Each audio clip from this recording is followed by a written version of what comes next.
بسم الله الرحمن الرحيم.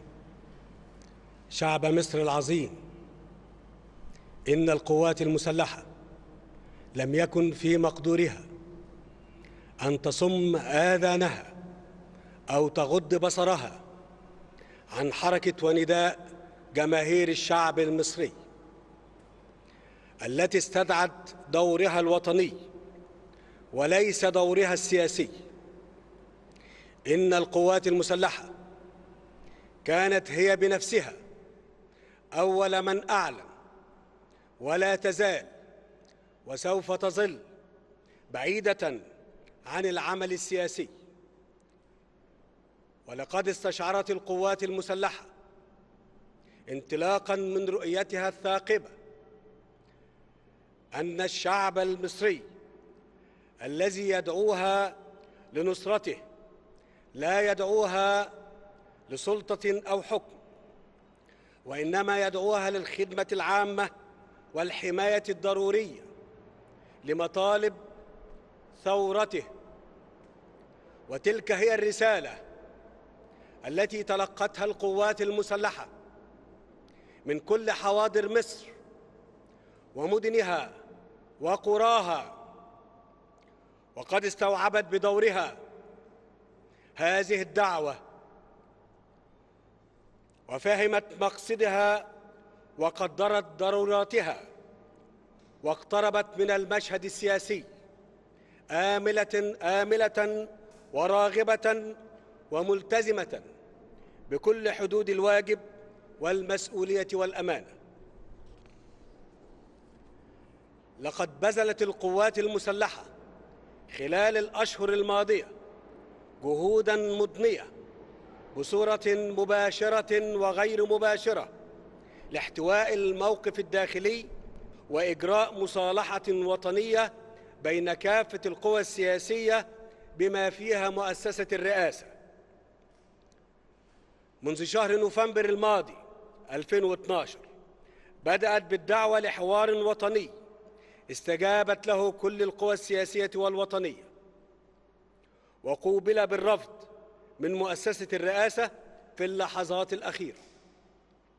ثم تتابعت وتوالت الدعوات والمبادرات من ذلك الوقت وحتى تاريخه.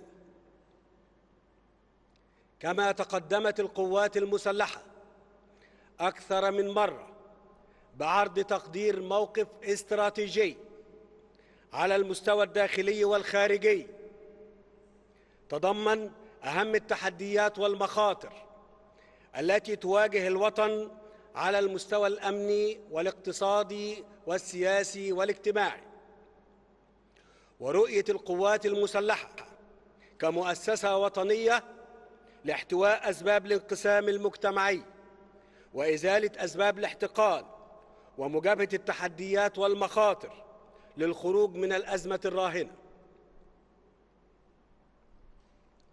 وفي إطار متابعة الأزمة الحالية اجتمعت القيادة العامة للقوات المسلحة بالسيد رئيس الجمهورية في قصر القبة يوم 22/6/2013، حيث عرضت رأي القيادة العامة ورفضها للإساءة لمؤسسات الدولة الوطنية والدينية، كما أكدت رفضها ترويع وتهديد جموع الشعب المصري.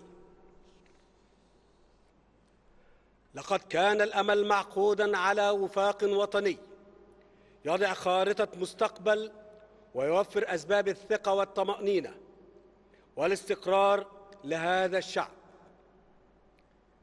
بما يحقق طموحه ورجاؤه. إلا أن خطاب السيد الرئيس ليلة أمس وقبل انتهاء مهلة 48 ساعة جاء بما لا يلبي ويتوافق مع مطالب جموع الشعب، الأمر الذي استوجب من القوات المسلحة استناداً على مسؤوليتها الوطنية والتاريخية التشاور مع بعض رموز القوى الوطنية والسياسية والشباب ودون استبعاد أو إقصاء لأحد، حيث اتفق المجتمعون على خارطة مستقبل تتضمن خطوات أولية تحقق بناء مجتمع مصري قوي ومتماسك لا يقصي أحداً من أبنائه وتياراته وينهي حالة الصراع والانقسام. وتشتمل هذه الخارطة على الآتي: تعطيل العمل بالدستور بشكل مؤقت. يؤدي رئيس المحكمة الدستورية العليا اليمين أمام الجمعية العامة للمحكمة. إجراء انتخابات رئاسية مبكرة على أن يتولى رئيس المحكمة الدستورية العليا إدارة شؤون البلاد خلال المرحلة الانتقالية ولحين انتخاب رئيساً جديداً. لرئيس المحكمة الدستورية العليا سلطة إصدار إعلانات دستورية خلال المرحلة الانتقالية. تشكيل حكومة كفاءات وطنية قوية وقادرة تتمتع بجميع الصلاحيات لإدارة المرحلة الحالية.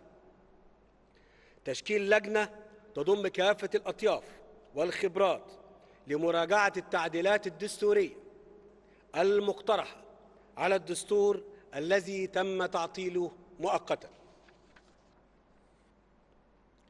مناشدة المحكمة الدستورية العليا إقرار مشروع قانون انتخابات مجلس النواب والبدء في إجراءات الإعداد للانتخابات البرلمانية. وضع ميثاق شرف إعلامي يكفل حرية الإعلام ويحقق القواعد المهنية والمصداقية والحيدة وإعلاء المصلحة العليا للوطن. اتخاذ الإجراءات التنفيذية لتمكين ودمج الشباب في مؤسسات الدولة ليكونوا شركاء في القرار في مواقع السلطة التنفيذية المختلفة. تشكيل لجنة عليا للمصالحة الوطنية من شخصيات تتمتع بمصداقية وقبول لدى جميع النخب الوطنية وتمثل مختلف التوجهات. تهيب القوات المسلحة بالشعب المصري العظيم بكافة أطيافه الالتزام بالتظاهر السلمي وتجنب العنف الذي يؤدي إلى مزيد من الاحتقان وإراقة دماء الأبرياء. وتحذر من أنها ستتصدى بالتعاون مع رجال وزارة الداخلية بكل القوة والحسم ضد أي خروج عن السلمية وطبقاً للقانون، وذلك من منطلق مسؤوليتها الوطنية والتاريخية. توجه القوات المسلحة التحية والتقدير لرجال القوات المسلحة ورجال الشرطة والقضاء الشرفاء المخلصين على دورهم الوطني العظيم وتضحياتهم المستمرة للحفاظ على سلامة وأمن مصر وشعبها العظيم. حفظ الله مصر وشعبها الأبي العظيم، والسلام عليكم ورحمة الله وبركاته.